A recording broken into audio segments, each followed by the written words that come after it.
guys, welcome back. So today I want to give you an overview of my 4-channel dash cam setup I'm running in my 2010 Mercury Grand Marquis.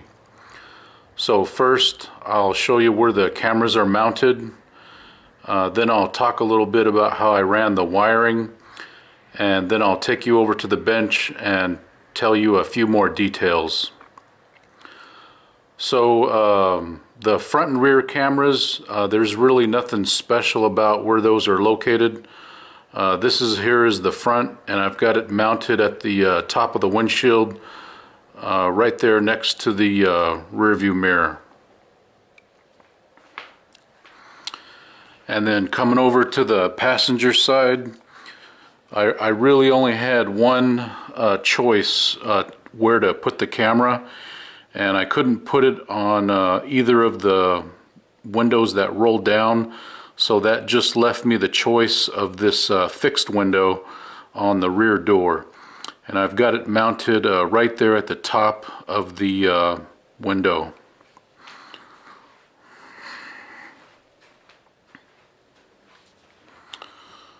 So that's it right there.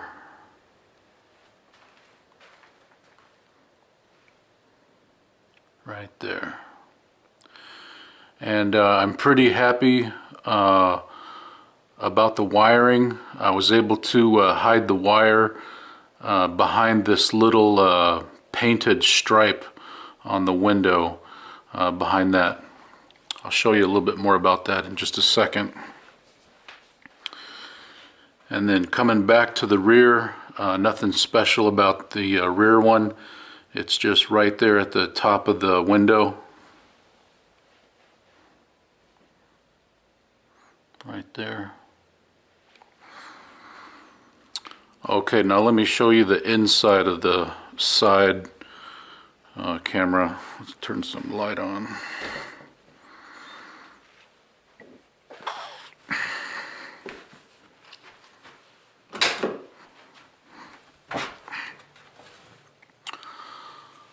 So this right here is the I guess you could say it's the rear camera of this set, but you can really mount these things anywhere you want to. And so this is basically a mirror image of the passenger side. And so this is the camera here, and you can see a little bit of the cable popping out of the top right here. And then I've got the wire running down this wedged in between the window and the weather stripping, and then it goes all the way down to about right there, and then I've got it pushed all the way in there, and then it's running inside the door behind the door panel. And let me give you a better shot of that. So there's the little connector, and then I've got it wedged right there, and then it disappears about right there. So it was a little bit difficult. I mean, it wasn't difficult or hard, but it was just time consuming and tedious. In order to hide all this cabling properly, I had to pull off the door panel, and then I had to run that cable inside the door, and so I had to put some flex loom tubing, a section of it, around the cable to keep it protected from all those sharp sheet metal corners in there. And then, of course, I had to run it through this little flexible rubber conduit to get it inside the car here. And then, of course, I had to remove all these trim pieces, this little floor sill plate, and then you've got to remove this weather stripping, and I had to remove this little B-pillar cover. And the nice thing about it is it didn't require any special tools or any cutting or drilling or anything like that. It's pretty straightforward and simple. The hardest part is just removing all the pieces and being patient and taking your time with it. and I'm pretty well pleased with how well it turned out. There's absolutely no wires exposed, and you really can't see anything. And if you weren't paying attention, you probably wouldn't even notice they were in here. So that is how I've got these side cameras mounted. Now let's go over to the table and I'll give you a few more details.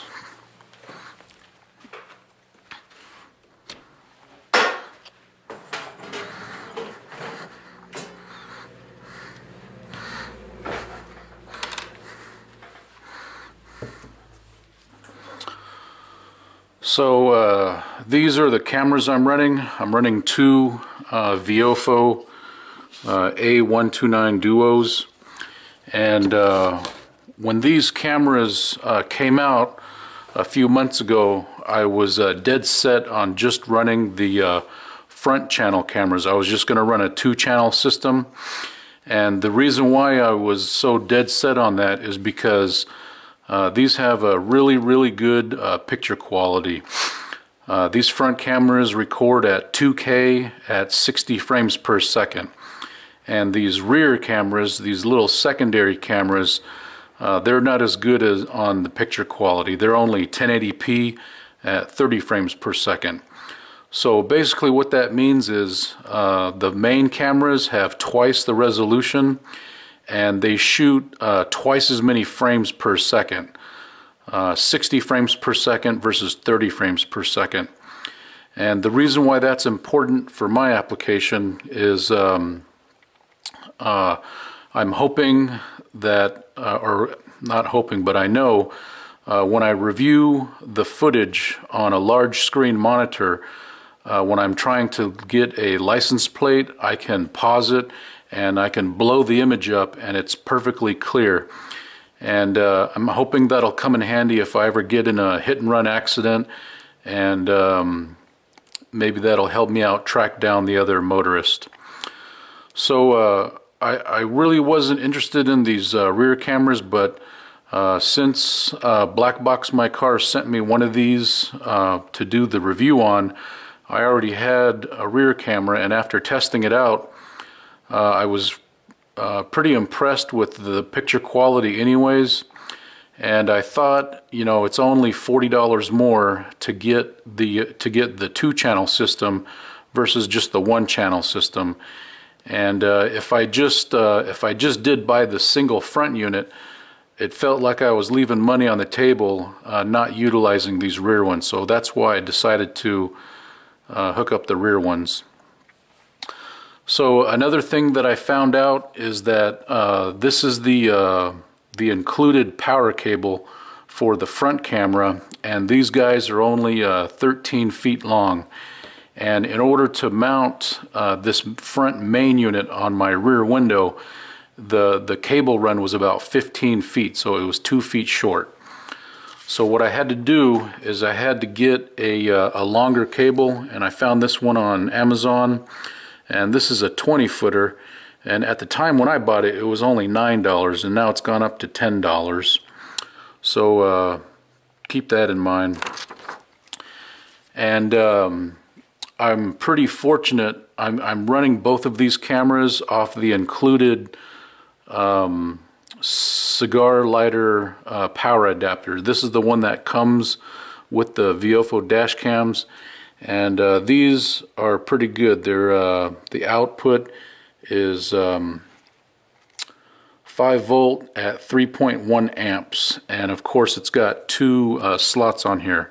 So I'm running my front camera off one of these and the rear camera system on this. So I'm running all 4 channels off this included power adapter. So I didn't have to buy any additional things like that, so that was pretty nice. So now let me tell you about the angles, what angles are covered in this. So this diagram right here, this was my original plan, and these the main front cameras, they have a field of view of 140 degrees. So this is pretty much what the camera sees. This is the front of the car, and this is the rear of the car. And I was perfectly happy with running just a 2-channel system, just front and rear. You can pretty much see almost everything in front of the car and everything behind the car. But one thing I did notice that when the car is parked, your side view, you really don't have anything. So by adding these side view cameras, I've got them mounted on the rear doors right here.